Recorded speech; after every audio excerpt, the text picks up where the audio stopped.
Assalamualaikum warahmatullahi wabarakatuh. Perkenalkan, nama saya Prima Rakasibi, NIM 2022 1011 0311 478. Dan di sini kami dari kelompok 2 akan mempresentasikan tentang negara sebagai subjek hukum internasional yang utama. Dan di sini saya akan menjelaskan slide nomor 2 dan 3, yaitu tentang pengertian negara menurut para ahli dan mengapa negara dijadikan sebagai subjek hukum internasional. Yang pertama, saya akan menjelaskan tentang pengertian negara menurut para ahli.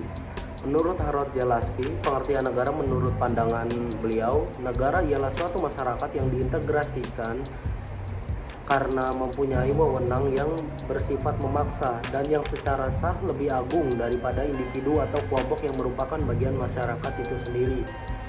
Selanjutnya, menurut Robert M. McIver, yaitu beliau menjelaskan bahwa pengertian negara ialah asosiasi yang menyelenggarakan penertiban di dalam suatu masyarakat dalam suatu wilayah dengan berdasarkan sistem hukum yang diselenggarakan oleh suatu pemerintah yang untuk maksud tersebut diberikan kekuasaan yang bersifat memaksa. Dan yang selanjutnya saya akan menjelaskan tentang mengapa negara dijadikan sebagai subjek hukum internasional. Negara merupakan subjek utama hukum internasional karena hukum internasional mengatur hak-hak dan kewajiban-kewajiban negara. Negara juga merupakan aktor utama dalam hubungan internasional, perilaku negara, hubungan antar negara, hingga kepentingan nasional sebuah negara juga merupakan fokus dari ilmu hukum internasional. Baik, mungkin cukup sekian dari saya. Selanjutnya akan dilanjutkan oleh rekan saya, Arung Mawamu Cahya. Assalamualaikum warahmatullahi wabarakatuh. Perkenalkan, nama saya Arung Mawamu Cahya dengan NIM 2022 1011 0311 560. Di sini saya akan mempresentasikan terkait negara sebagai subjek hukum internasional yang utama. Di sini saya akan menjelaskan slide keempat dari PPT yang sudah kami buat terkait dasar hukum negara sebagai subjek hukum internasional. Menurut Konvensi Montevideo 1949 mengenai hak dan kewajiban negara, kualifikasi suatu negara sebagai subjek hukum internasional adalah mempunyai penduduk yang tetap, wilayah tertentu, pemerintahan yang sah, dan kemampuan mengadakan hubungan dengan negara lain. Negara dinyatakan sebagai subjek hukum internasional yang pertama karena kenyataan menunjukkan bahwa ada pertama melakukan hubungan internasional adalah negara. Aturan-aturan yang disediakan masyarakat internasional berupa aturan tingkah laku yang harus ditaati oleh negara apabila negara-negara saling mengadakan hubungan negara yang menjadi subjek hukum internasional.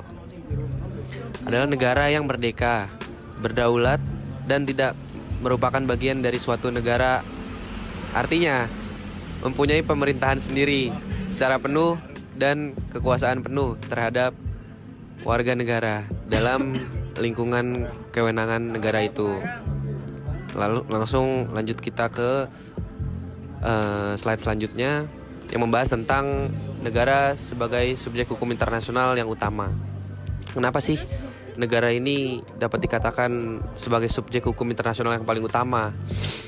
Negara dinyatakan sebagai subjek hukum internasional yang pertama itu karena kenyataan menunjukkan bahwa yang pertama melakukan hubungan internasional itu adalah negara. Jadi dari situlah kenapa negara ini bisa dikatakan sebagai subjek hukum internasional yang paling utama. Lalu aturan-aturan yang disediakan masyarakat internasional berupa aturan tingkah laku yang harus ditaati oleh negara apabila negara-negara saling mengadakan hubungan.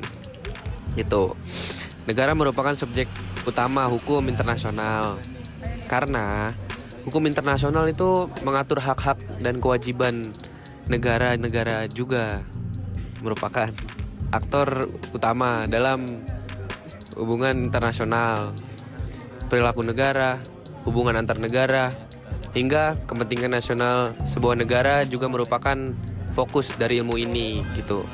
Jadi itu mungkin yang bisa saya bahas dari tema yang kita ambil. Kurang lebihnya mohon maaf. Assalamualaikum warahmatullahi wabarakatuh.